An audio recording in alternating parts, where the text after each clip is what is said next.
KPCC ಕಾರ್ಮಿಕ ವಿಂಗ್ನ ಕಾರ್ಯದರ್ಶಿ ಮೇಲೆ ಪಿಎಸ್ಐ ಹಲ್ಲೆ ಕೇಸ್ಗೆ ಸಂಬಂಧಪಟ್ಟಂತೆ ಪಿಎಸ್ಐ ಅಮಾನತು ಮಾಡಿದ್ದಾರೆ. ಕೊಪ್ಪಳ ಎಸ್ಪಿ ರಾಮ್ ಅರಸಿದ್ಧಿ, ಕುಕನೂರು ಪೊಲೀಸ್ ಠಾಣೆಯ ಪಿಎಸ್ಐ ಗುರುರಾಜ್ ಸಸ್ಪೆಂಡ್ ಆಗಿದ್ದಾರೆ.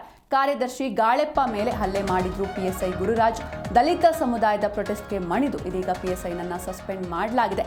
ಕೆಪಿಸಿಸಿ ಕಾರ್ಮಿಕ ವಿಂಗ್ನ ಕಾರ್ಯದರ್ಶಿ ಮೇಲೆ ಪಿಎಸ್ಐ ಹಲ್ಲೆ ಕೇಸ್ಗೆ ಸಂಬಂಧಪಟ್ಟಂತೆ ಪಿಎಸ್ಐ ಅಮಾನತು ಮಾಡಿದ್ದಾರೆ. ಕೊಪ್ಪಳ ಎಸ್ಪಿ ರಾಮ್ ಅರಸಿದ್ಧಿ, ಕುಕನೂರು ಪೊಲೀಸ್ ಠಾಣೆಯ ಪಿಎಸ್ಐ ಗುರುರಾಜ್ ಸಸ್ಪೆಂಡ್ ಆಗಿದ್ದಾರೆ.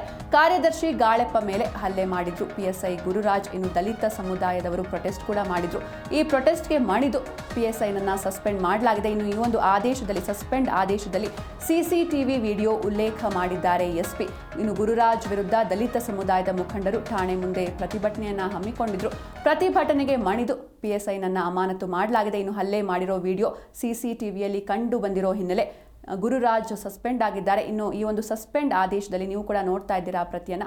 ಸಿಸಿಟಿವಿ ವಿಡಿಯೋ ಬಗ್ಗೆ ಉಲ್ಲೇಖವನ್ನ ಮಾಡಿದ್ದಾರೆ ಎಸ್ಪಿ. ಶಕ್ತಿಗಳನ್ನು ವಿರೋಧಿಸಿ ಯಾವುದೇ ಕೃತ್ಯವನ್ನು ಎಸಗಿರ್ತಕ್ಕಂಥ ಇಂತಹ ಕೃತ್ಯ ಎಸಗಿದಂತ ವ್ಯಕ್ತಿ ಮೇಲೆ ಯಾವುದೇ ರೀತಿಯಿಂದ ಅನ್ಯಾಯವಾಗಬಾರ್ದು. ನಾವೆಲ್ಲರೂ ಕೂಡ ಆರ್ಥಿಕವಾಗಿ ಸ್ಥಿತಿವಂತರಿದ್ದೀವಿ. ಯಾವುದೇ ಆಮಿಷಕ್ಕೂ ಬಲಿಯಾಗಬಾರ್ದು. ಅಂತ ಬಸವಾದಿ ಶರಣ ವ್ಯಕ್ತಿಗೆ ಅನ್ಯಾಯ ಆಗಿದೆ ಅಂದ್ರೆ ನಮಗೆ ಎರಡೇ ಬೇಡಿಕೆ. ಮಾನ್ಯ ಡಿವೈಎಸ್ಪಿ ಸಾಹೇಬರ ಒಪ್ಕೊಂಡ್ರ ಪ್ರಕಾರನೇ ತನಿಖೆ ಮುಗಿದಿದೆ. ಎಫ್ಐಆರ್ ರಿಜಿಸ್ಟರ್ ಆಗಬೇಕು, ಕೂಡಲೇ ಸಸ್ಪೆನ್ಷನ್ ಆಗಬೇಕು.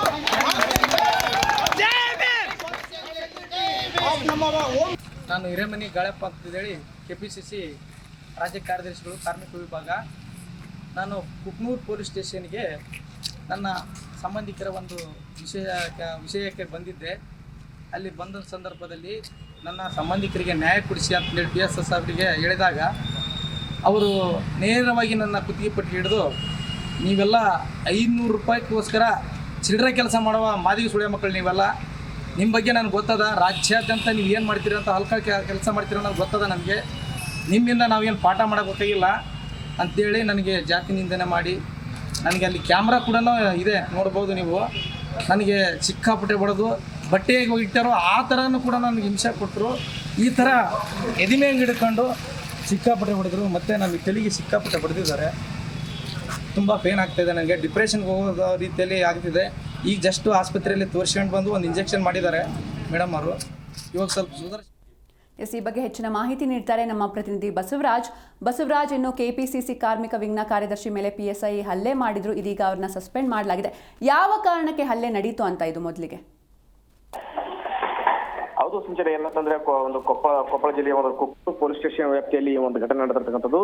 ಕೆಪಿಸಿಸಿಯ ಕಾರ್ಮಿಕ ವಿಭಾಗದ ರಾಜ್ಯ ಕಾರ್ಯದರ್ಶಿ ಆಗಿರ್ತಕ್ಕಂತಹ ಅವ್ರ ಮೇಲೆ ಬಟ್ ಏನೋ ಒಂದು ಗಂಡ ಹೆಂಡತಿ ಒಂದು ಜಗಳ ಏನೋ ನಡೆದಿರುತ್ತೆ. ಆ ಒಂದು ಜಗಳದ ಸಮಸ್ಯೆಯನ್ನ ಪೊಲೀಸ್ ಸ್ಟೇಷನ್ ಮೆಟ್ಲಿ ಇರುತ್ತೆ. ಆ ಒಂದು ಸಮಸ್ಯೆಯನ್ನ ಬಗೆಹರಿಸೋದಕ್ಕೋಸ್ಕರ ಮಧ್ಯಸ್ಥಿಕೆ ವಹಿಸಿರ್ತಕ್ಕಂತಹ ಕೆಪಿಸಿಸಿ ಕಾರ್ಯದರ್ಶಿ ಅವರು ಆ ಸ್ಟೇಷನ್ಗೆ ಹೋಗಿ ಆ ಒಂದು ಸಮಸ್ಯೆ ಬಗೆಹರಿಸುವಂತ ಒಂದು ಸಂದರ್ಭದಲ್ಲಿ PSI ಅವರಿಗೆ ಈ ಸಮಸ್ಯೆಯನ್ನ, ಗಂಡ ಹೆಂಡತಿ ಸಮಸ್ಯೆ ಇದೆ, ಇದನ್ನ ಬಗೆಹರಿಸುವಂತೆ ಅವರಿಗೆ ಸಲಹೆಯನ್ನು ಕೊಡುವಂತ ಒಂದು ಸಂದರ್ಭದಲ್ಲಿ PSI ಅವರು ಈ ಒಂದು ಕೆಪಿಸಿಸಿ ಕಾರ್ಯದರ್ಶಿ ಮೇಲೆ ಏಕಾಏಕಿ ಒಂದು ಅವ್ಯಕ್ತ ಶಬ್ದಗಳಿಂದ ನಿಂದಿಸುವಂತ ಒಂದು ಕೆಲಸವನ್ನು ಮಾಡಿದ್ರು ಎನ್ನುವಂತ ಒಂದು ಆರೋಪವನ್ನು ಸಹ ಇವರು ಮಾಡಿರ್ತಕ್ಕಂಥದ್ದು. ಜೊತೆಗೆ ಹಲ್ಲೆಯನ್ನು ಮಾಡಿದ್ದಾರೆ, ಜೊತೆಗೆ ಜಾತಿ ನಿಂದನೆಯನ್ನು ಮಾಡಿದ್ದಾರೆ ಅನ್ನುವಂತ ಒಂದು ಆರೋಪ ಇಟ್ಕೊಂಡು ಪೊಲೀಸ್ ಸ್ಟೇಷನ್ ಮುಂದೆ ಕೂಡ ಆ ಒಂದು ದಲಿತ ಸಂಘಟನೆಗಳು, ಕೆಲವು ಮುಖಂಡರು ಕೂಡ ಆ ಒಂದು ಪ್ರತಿಭಟನೆಯನ್ನು ಮಾಡುವಂತ ಒಂದು ಕೆಲಸವನ್ನ ಮಾಡ್ತಾರೆ.